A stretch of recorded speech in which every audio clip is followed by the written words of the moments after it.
Joined by the former legal counsel for the New York State Board of Elections and current super lawyer at Holtzman Vogel, Joe Burns. Joe, how are you? I'm good. Thanks for having me. Always good to see you. So, what is going on in New Jersey?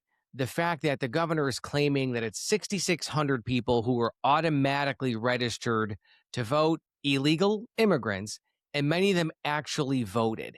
Is this just the honor system here when it comes to checking in New Jersey? To some degree, that is a way to characterize the system. You know, you're asked, and these people were asked, "Are you a citizen?" And certainly the facts are still emerging here, and there's still a little murkiness to it all. But it seems like what happened here is people were asked, as you have to be asked, "Are you a citizen or not?" If you answer yes, you can continue with your registration. If you answer no, you're supposed to stop registering. You're not supposed to be registered. That's similar to what we experience here in New York. It seems like, again, it's still murky at this point, but it seems like these were people who answered that they were not citizens, and the system that the vendor and the system that's in place in New Jersey still registered them to vote anyway. So it certainly seems right now it's quite a failure of the system they have in place in New Jersey. But to your characterization, it being the honor system, you've registered to vote here, as I have in New York. And first question you're asked, are you a citizen? Yes or no? Um, Look, if you're not a citizen, you're supposed to answer no and then not be registered. But look, we know what human nature is. Sometimes people don't tell the truth, and unfortunately, that could open up the door for somebody who is not a citizen, who's not eligible to be registered to vote.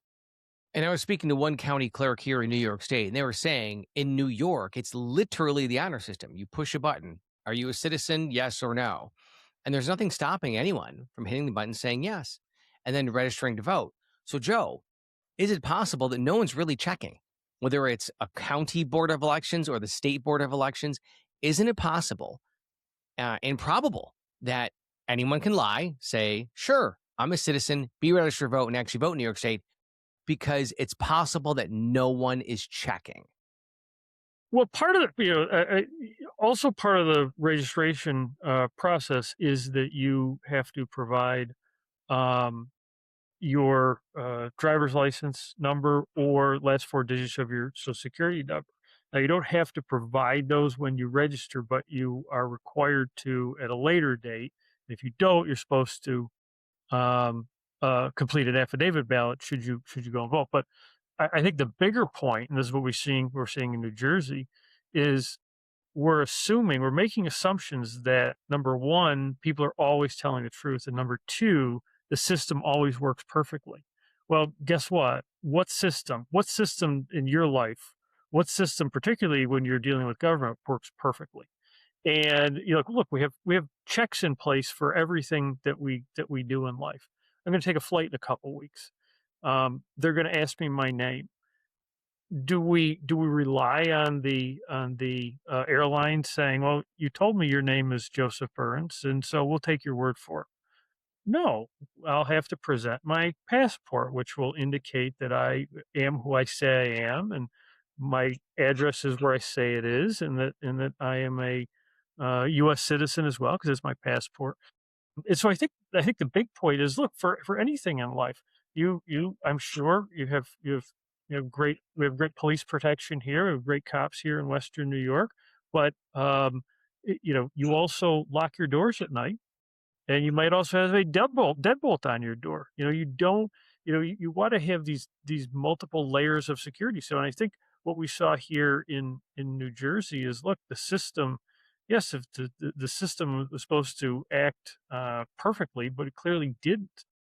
So I think this somewhat dovetails into something that's been discussed quite a bit in the last few months, which is the SAVE Act, still getting debated in Washington, um, where every individual who's registering to vote would have to prove their citizenship, in addition to be eligible to register. So again, if that were in place, and I hope it does get passed. But if they were in place again, that's another layer of protection to ensure that only eligible people are registered to vote and do vote.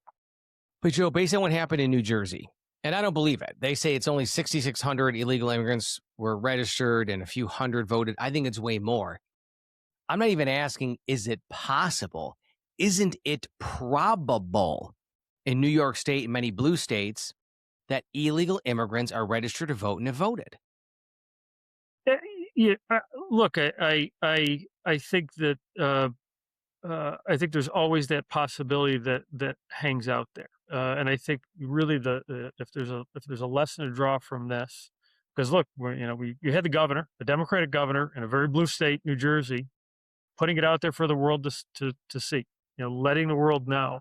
And so I think it certainly opens the door to have these questions asked, and I think that our election officials ought to cooperate with any deep dives into the systems and make sure that everything we have in place is working as it's supposed to, so that we don't have people who are not eligible registering to vote. I think the questions are definitely worth asking, and it's certainly something that I think everybody, election administrators, should dive into, and legislators who write the laws as well should dive into. And unfortunately, some of the blue states, New Jersey, as we see, and New York isn't too different, have been, to put it nicely, resistant to some of these election integrity matters, and that's why we've had and look, Congress has this authority. We've had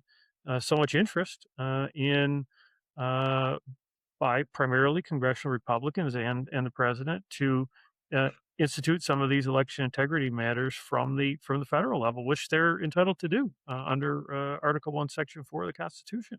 And yeah, I think that becomes necessary because some of the blue states, New York, New Jersey, Illinois, California, just have been so far behind and so resistant and so disinterested in imposing them from the state level. So, last question for you, isn't it all the more reason to pass the SAVE Act or require that you show an ID as one of those layers of protection that you were talking about? You hit the nail right on the head. Like I said, we've got great police here in Western New York, but you still lock your doors at night. You probably also have a deadbolt on your door. And a You gun. and I think I'm pretty sure you're a gun owner as well. So God forbid you have a home invasion, you're able to protect your wife and kids. That's how we do so many things. You probably drive around with a spare tire.